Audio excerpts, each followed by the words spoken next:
Now, you may not have heard this reported in Western media because the event has been dramatically downplayed, but Iran just struck with 12 ballistic missiles Erbil, Iraq.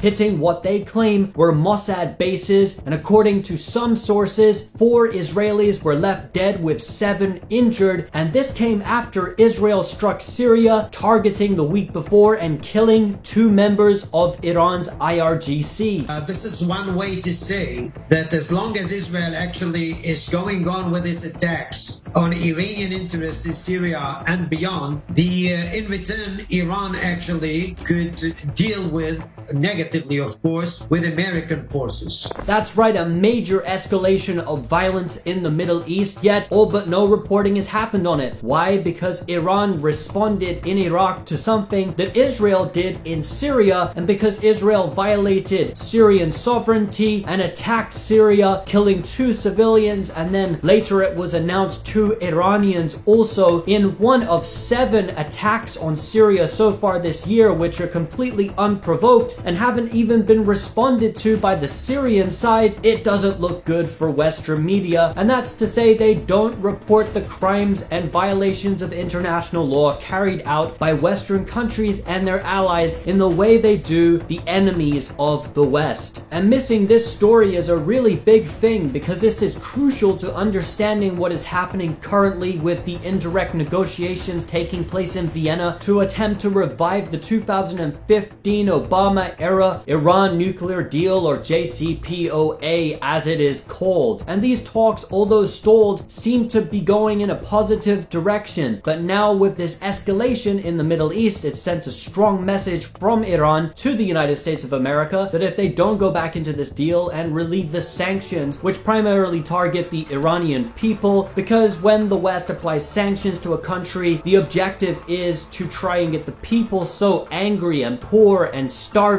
that they rise up and overthrow their government. Hardliners in Iran are, seeking leverage against us as we negotiate what to me looks like a pretty bad deal, a JCPOA. So essentially, it's another way of doing regime change, but they just don't call it that. And Tehran have sent an extremely strong message to the United States and their European allies that if they don't revive the Iran nuclear deal and pursue a peaceful option against Iran, then more of the same of the type of violence that we've seen in the past few weeks will take place, and Iran is not going to bow down and take Israeli strikes or even American strikes without retaliation.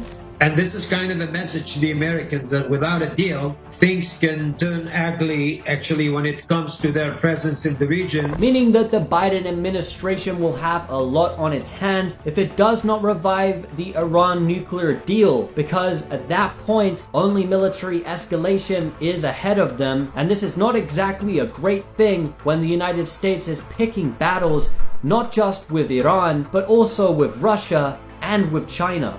It just seems like our enemies now are all acting all at once, or positioning themselves to act.